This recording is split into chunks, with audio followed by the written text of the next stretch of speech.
Always wonder if you should give this bad boy a 10 count after you start smashing the start screaming or stop streaming, start streaming, one of the streaming buttons.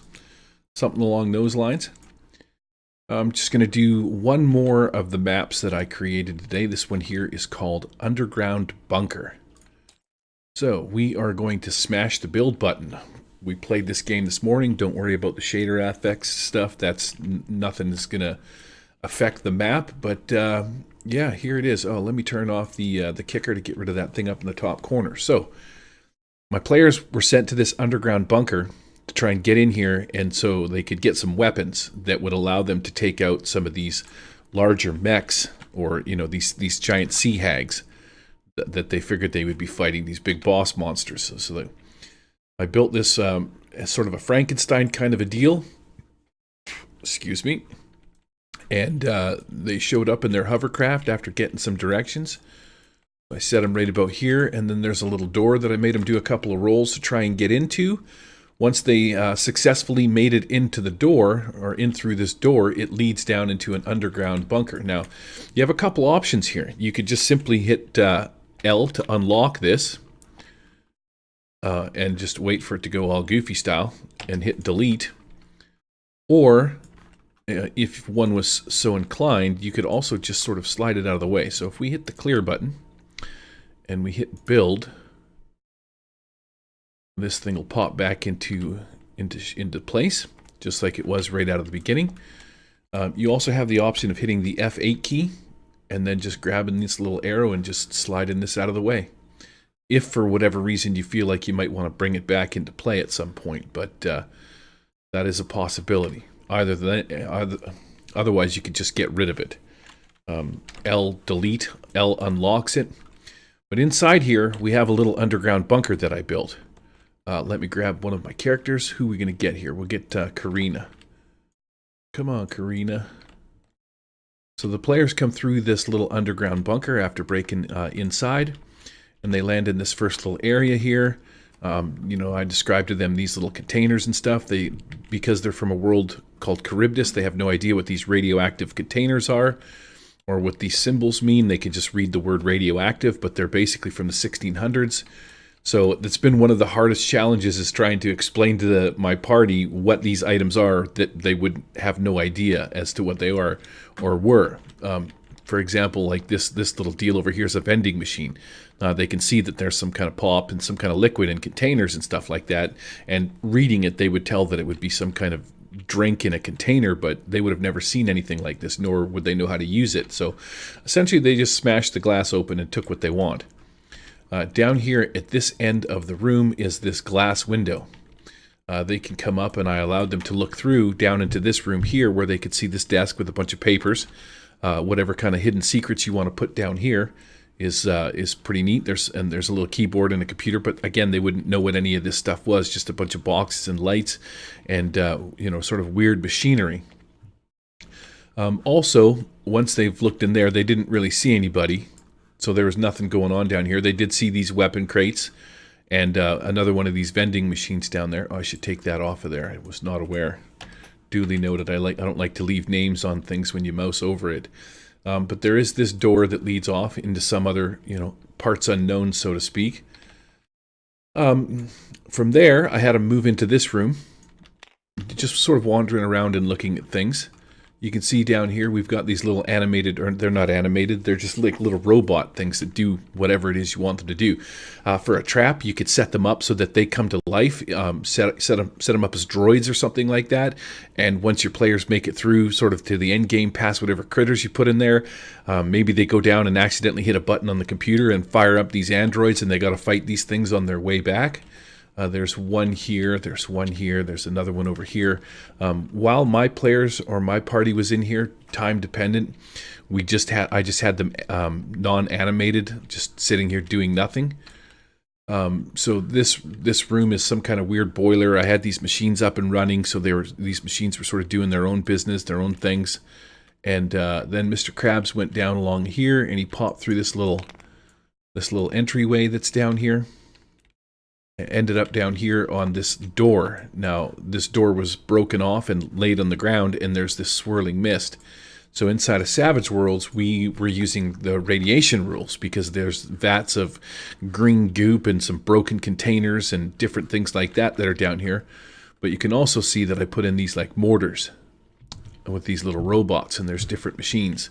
So over the years, this bunker has become a hive for mutants. I had to find my things, but my dudes, but they're right here, Plague Marines. I'm going to bust these guys out, and I'm going to drop them right here in the ground. I will select all of them, and I will turn them sideways. I think they go like this. So these were some cool-looking plague-walking, weird mutant-looking things that they found down here. Essentially, this underground bunker had a radioactive leak, and these guys were unaware of it, and then over time, they've just become sort of mutated. This guy is... Oops, we got to select him one at a time. This guy was the big boss guy, so I made him a little bit bigger in size, but you can see he's got like a crazy-ass horn on his head and stuff. He had some bazookas and whatnot. These two guys were just soldiers that had some armor, and then the other guys were just, you know, sort of mutated plague monkeys. I'll shoot in here, and you can have a peek at these guys. So I just tossed these guys at them. You know, the little sticks and axes and whatnot, horns, bites, claws, that kind of thing. This guy's got some sweet, clever hands.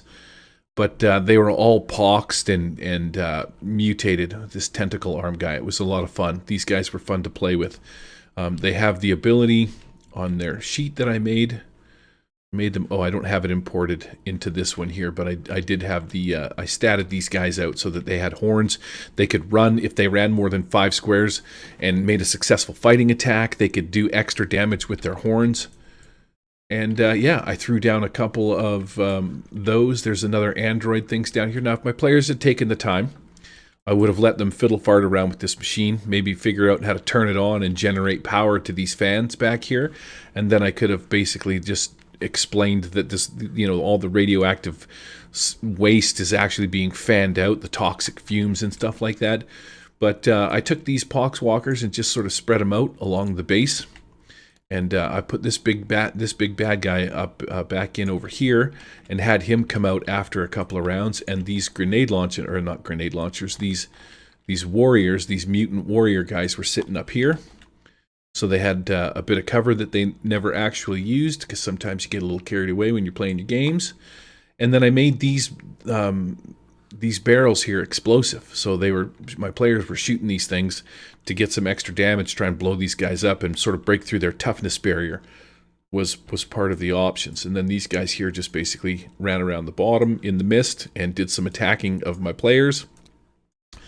As soon as they came down into the radioactive waste area down here, I had to make them make vigor rolls so that they could, if they didn't succeed on their vigor rolls, they would take a level of fatigue.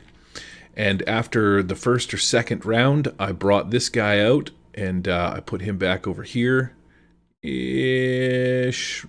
right there. And then once he was here, I made him grow a little bit in size.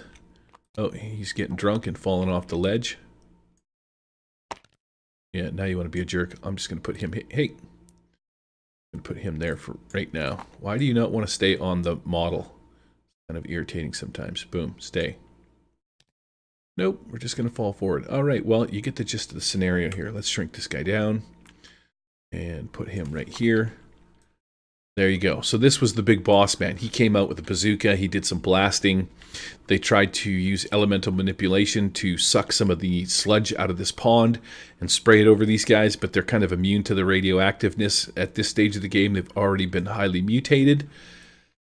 And because we ran out of time after they killed the boss, I just explained the rest of the story. They come down in here. They find some codes down inside of this bit of paperwork here. And there's some armaments here, but underneath or behind this door, I put a little secret love shack going on down here. So you can slide this floor out of the way just by hitting F8. There she goes. She's gone and gone. And this is where they had their little house, their little den of goodness. Got some hayseed, got some chicken eggs, a giant chicken, and then I put some ladies in the beds.